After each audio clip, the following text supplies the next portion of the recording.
So we are going to be talking about copywriting and TPT. First of all, we're going to talk about a couple of common copywriting formulas, and these are not all the formulas there are. There are a lot of different formulas, but I just want to show you a couple of them and what they look like in a written ad and a print ad.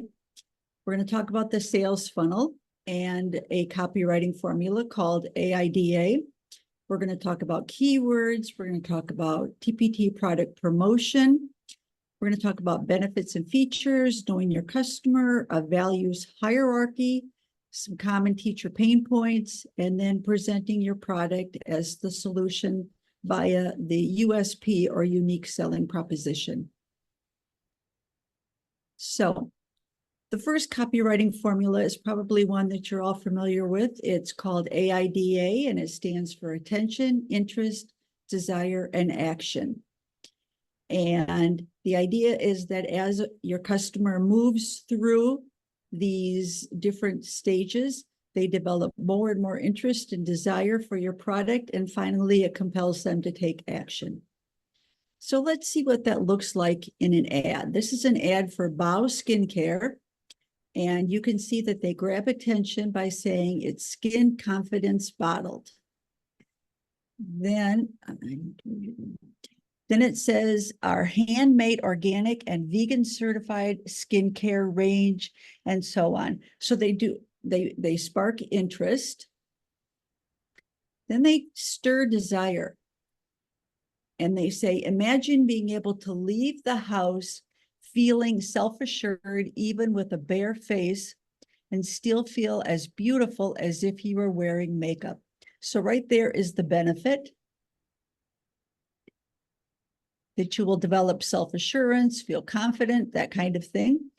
They add desire. This is possible when you use bow. And finally, they end with an action step and a button here to shop. So you can see how this common copywriting formula is used in different ads. All right, let's take a look at another copywriting formula. This one is PAS, and it stands for problem, amplify or agitate, and solution. So if we look at this print ad here, so the idea is that this is an ad for dental floss. So they show you a picture of this kiwi, and we can see that all of these seeds here have been highlighted by being in the picture here. And then they also present the solution here as the dental floss. Now, this is a screenshot that I took, so I didn't change the dimensions in any way. And so I think that by showing all of these seeds isolated here, they really amplify or agitate, telling you or showing you just how uncomfortable those seeds can be when they get stuck in your teeth and how annoying it is. And then they present the solution here as the dental floss.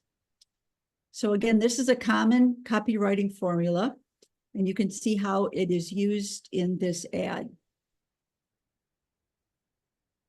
All right, so let's talk about the copywriting formula AIDA, and we're going to talk about a buyer's journey on TPT. Now, assuming that your product shows up through a search on TPT, your customer is first going to become aware of your product through your titles, your covers, and your prices. Then if the buyer is interested, they're going to go on to the thumbnails, then the previews and the description, and finally, hopefully, add to cart. So we're going to talk about each one of these steps. And I'm going to take 1 minute to talk here a little bit about keywords, because I know that you've probably heard of long tail keywords, you've heard of short head keywords, and I want to kind of give you an example or just kind of explain to you where those terms come from. So the idea is that they come from a keyword graph. And this is a graph showing the specificity of the keywords. So the idea being that your keywords that are very general, very broad, those would be your short head keywords. So for example, let's say you put in a science worksheet, okay? That would be a very broad general term, and that would be a shorthead keyword, and you would get tens of thousands, maybe hundreds of thousands of results. As you narrow down your keywords, then you have more terms in your keyword, you're increasing the specificity, and then you are creating essentially what is called a long tail keyword. And what we want to do is you want to target those long tail keywords because there is lower competition and closer to the point of purchase. If someone is being that specific, that means that they have a problem, they have an issue, and they're ready to buy. So we want to make sure that we're targeting those long tail keywords. Now, this graph here I put in, and this is referring to Google searches. And what they're saying here is that 70% of Google searches are those long tail keywords. Now, TPT doesn't tell us that. We don't know how many searches are long tail keywords. But if we assume maybe that it's similar to Google, that's telling us that a lot of our customers are putting in these long tail keywords. So our customers are on TPT to buy. So we want to make sure that we are including long tail keywords in our product descriptions. All right, so let's go back to our funnel again. And we have a couple of teachers here. We have 2 third grade teachers. We have Romeo and we have Juliet. Okay, so Romeo goes to TPT and he puts in for search 3rd grade math game. All right, he is going to receive over 50,000 results. Okay, Romeo is not here to buy. He's just looking to see. He's just browsing. Okay, when he puts in a broad general term, he's just looking. He's shopping. He's just window shopping. Okay, he's not ready to buy anything yet. Okay, on the other hand, we have Juliet. Juliet puts in 3rd grade math game, same head term as Romeo, but she adds place value hundreds rounding. Okay, so this tells us that Juliet, she has a class, she has a group of students, maybe she's a parent and she has a child, or maybe she's a tutor. She has someone who is struggling with this particular skill. So when she is putting in that level of specificity, it means she is ready to buy. Juliet is at the action step here. And when I put in this particular term, there were 200 search results that came up. As I looked through them, on page 1, the first page of search results, which is where we all want to be, there were things like 2nd grade. There were products that had no reviews whatsoever. So it shows that the level of specificity that you put in, the more specificity, the lower the competition, but also you're reaching those buyers that are ready to buy, rather than someone like Romeo who's just browsing. Okay, so that just a little bit on keywords there. All right, so let's talk about each one of these steps of the sales funnel. We know that we want our copy to be compelling, and we want it to be persuasive. We want it to be interesting. And one way to do that is with a hook. And I like to use strong verbs for my hook. So if we have someone, let's say we have a new product that's coming out and we want to tell our buyers about it in our note to followers or in our email, we want to use words like explore, discover, introduce, transform, enable, connect, inspire. Okay, so these words are intended to reach someone who's at this awareness stage.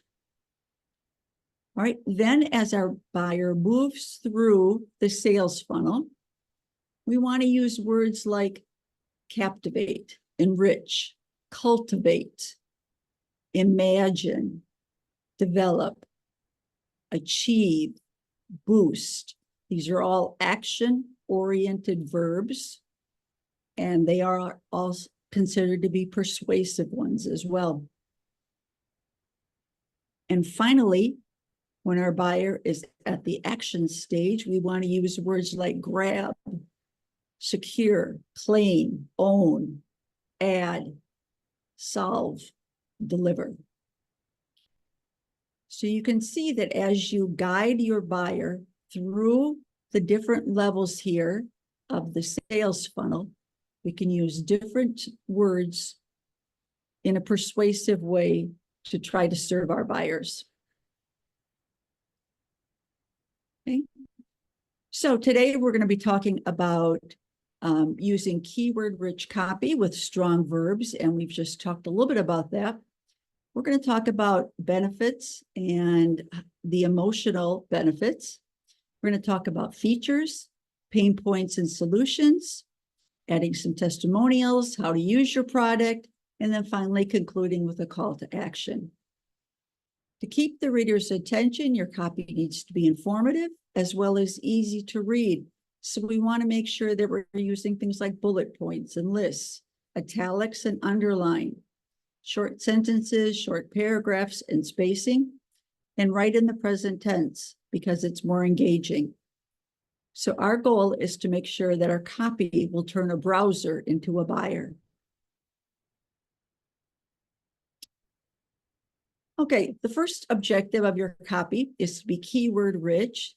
So if a buyer is on TPT and we want to make sure that our product is going to show up in search.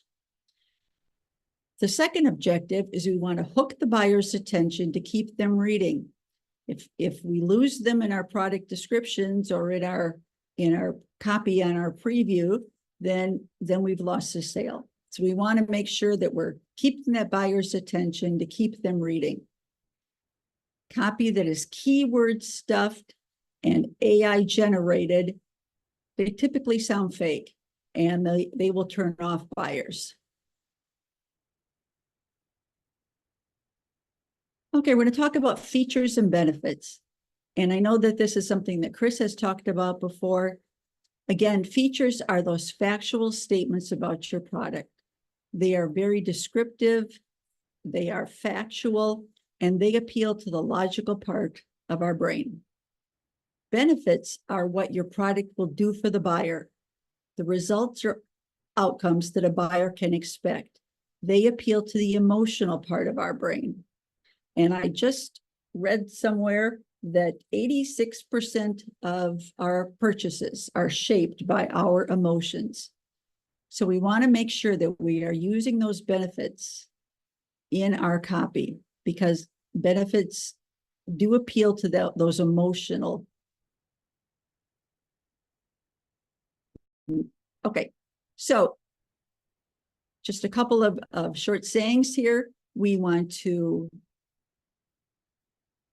sorry, I need to move you again. We want to sell with benefits, support with features, and we know that features tell and benefits sell. Okay, let's take a look at some leading companies that lead with benefits. And each one of these companies has, I'm sure, a huge advertising department with multi-million dollars that they spend. And these companies lead with benefits. And let's see if we can figure out what the benefits or the emotional underlying issues are. All right, let's start with State Farm. Like a good neighbor, State Farm is there. So the idea here is that the benefit is that if you go with State Farm, you won't be alone. If there is an accident, if there is a disaster, State Farm will be there. They will be there at your side. Okay, so the idea is security, comfort, companionship. That's the underlying emotion. Let's take a look at Olive Garden. Olive Garden says, when you're here, your family. So the underlying emotion there is that you're part of a group, you fit in, you're welcomed, things like that. Nationwide. Nationwide is on your side. Again, it's that benefit that you're not alone, someone is with you. Disneyland, the happiest place on earth. Okay. Again, that benefit there is if you go to Disneyland, you will be happy. Okay. Toyota, this one I really like. Toyota, let's go places. So the underlying emotion there is this idea of excitement, adventure, travel. If we look at this meaning a little deeper, when we talk about a person or a company, when we say they're going places, that means that they're going to be successful. They're going to achieve more. So this saying, this slogan, has a literal meaning and more of an abstract meaning as well. And both of these are very positive things. So they again, tap into that emotional side. And finally, we have an ad here for a clothing company, and it says, dreaming of the Amalfi. So the idea is that when you wear these clothes, you will feel like you're in Italy on the Amalfi Coast. And again, it's this idea of travel, excitement, being trendy, and so on. Okay, so I would suggest that when you take a look at a commercial, advertisement, that kind of thing, just look to see what is that underlying emotion. What are they using to try to draw you in, and see if you can recognize what that is and see how they're using it. Okay, so let's talk a little bit more now about features and benefits. So this is for a flat screen TV. And so the features are that there's no tube. The benefit is that is more reliable. The feature is it's height adjustable. And the benefit here is that it's more comfortable to watch. The feature is that there are integrated USB ports. The idea of the benefit is that there's some ease of connection for all your different devices. And it has a sleek, modern design as the feature. And the benefit is that it's going to look good. So we can see how these tend to be more factual and these tend to be more emotional, tapping into that emotional side of our brain as well.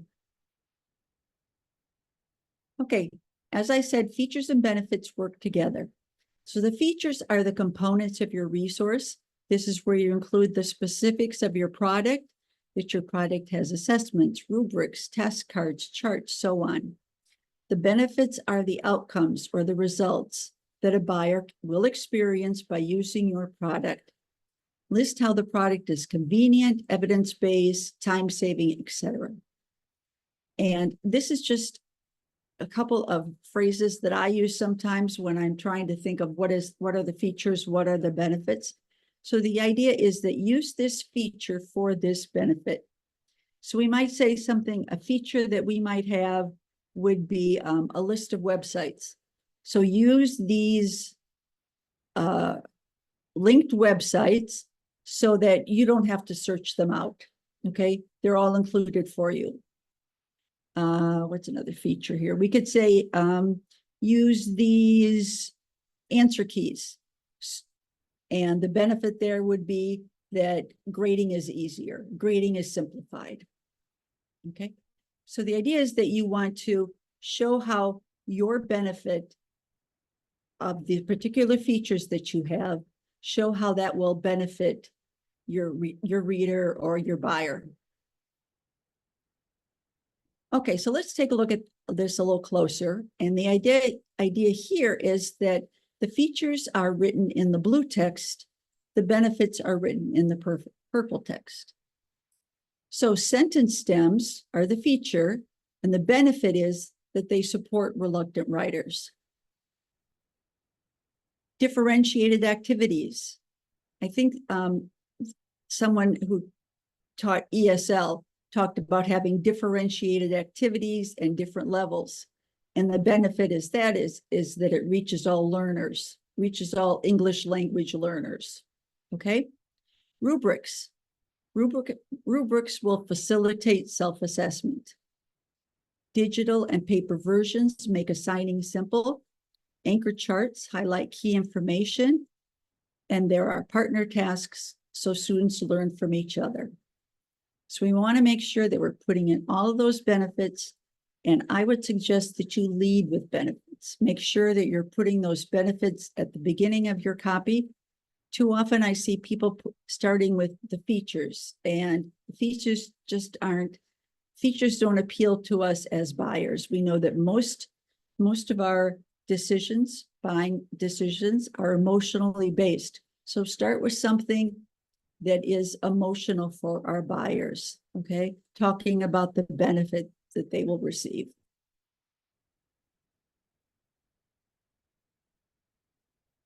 Okay, so which benefits are most important to your buyer? And in order to figure this out, it's important that we know our customer. So if you have an email list, if you have a Facebook group, something like that, you can do a survey, find out what is important to your buyer. I'm in a Facebook group. I'm in several Facebook groups for speech and language pathologists. So I look to see what are people talking about? What do people put in that they wish they had? Okay, same thing with Instagram or other forms of social media. What are people saying that there is a challenge for them? What is a problem for them?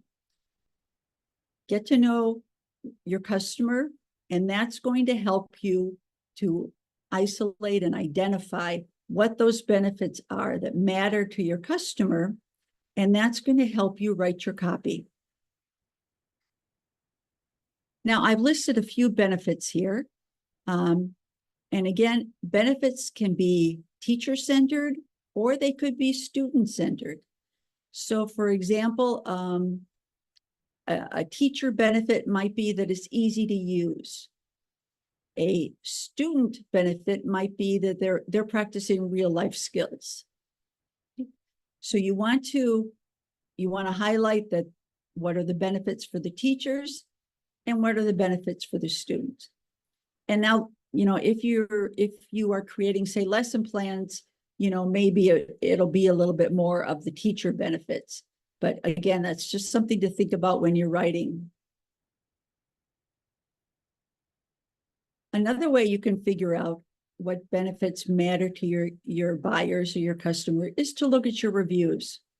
So these are some reviews from my store, and I've highlighted some of the words here that the reviewers put in. And this shows to me what the buyer really valued, what was important to the buyer. And here they're saying that the students found it engaging, that it was easily differentiated. Here they're saying it's a quick and easy resource for the days that things don't go as they should. We know that many SLPs travel between buildings, travel between classrooms. This reviewer is saying that it's very helpful when traveling between classes. So the resource is easy to pick up and take with them, and when they move from room to room. This buyer is saying that it's Common Core aligned. So that's what's this particular buyer values. Over here are a couple of reviews for a product that focuses on its rating scales and checklists. And for this particular buyer, they're saying it's great for baseline data. And this buyer is saying it's a great tool to use when thinking of goals. So this tells me that what are the benefits to my buyer?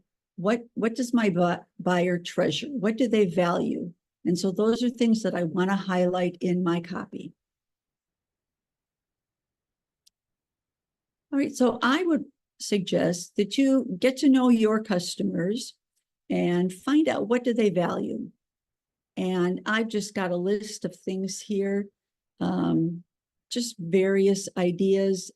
What does your customer value? What is important to them? And what are they looking for in a resource? Do they want something that is versatile? Are they looking for academic rigor? Do they want scaffolding? Do they want something that leads to a positive classroom environment? Okay, again, just some examples of some things that you can highlight in your particular resource. Again, these are some more benefits that you could put for your resources. Maybe it incorporates movement, which would be important for someone who teaches, say, the younger kids. Something is low prep, that certainly is important, I think, to a lot of teachers. Something that maybe is editable, or it develops critical thinking skills. Okay, so as you get to know your customer, you're going to get to know what is important to your customer, and that's going to help you write your copy.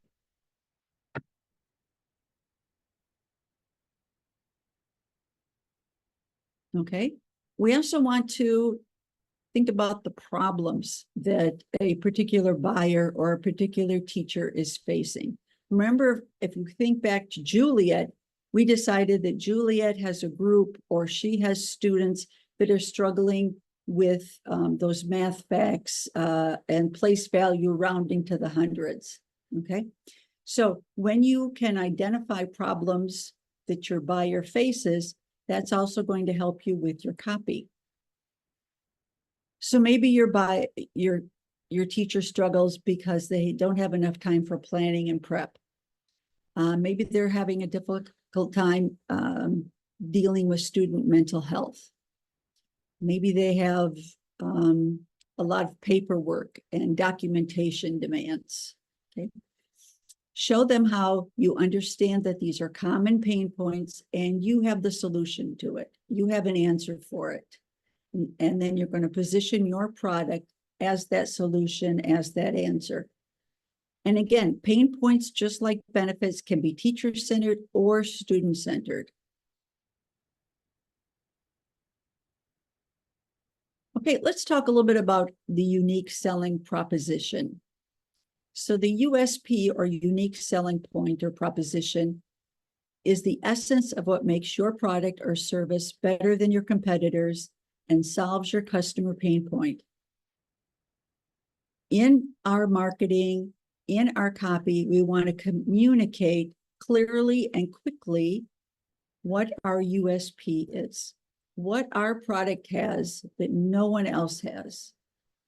And what I suggest, or what I do, is I look at products that are similar to the one that I have, and I look to see what's different about mine, what's special about mine, and that's that USP.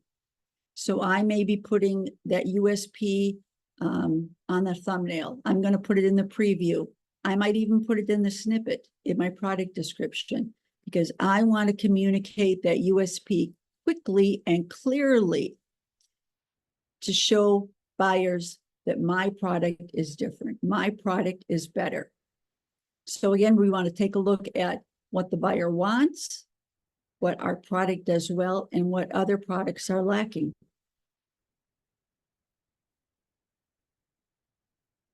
Okay, that's a lot of information in a short period of time.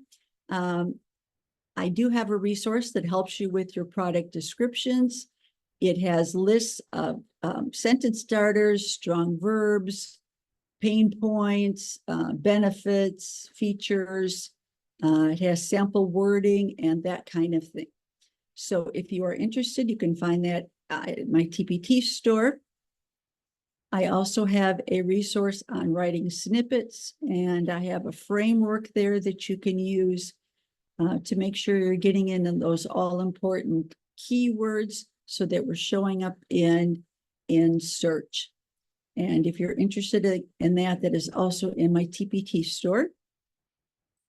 And I have started writing some email templates with swipe files in them. And this is a email template for a new product launch. And I've been very happy with what I have used. It's a sequence of 3 emails. And so if we think back to that sales funnel, the first step is just building awareness. So I send out an email before my product's even done. I send out an email saying, it's kind of a tease saying, this is coming, this is what I'm working on. Sometimes I will ask people for their advice. What would you like to see in it? What is something that you would like to have in a particular resource, something like that. Then I also, in this same product, there's also a launch day email. So we want to build that desire, build that interest. And then there's also a follow-up one, which is where I can put in things like customer reviews, customer comments, and things like that.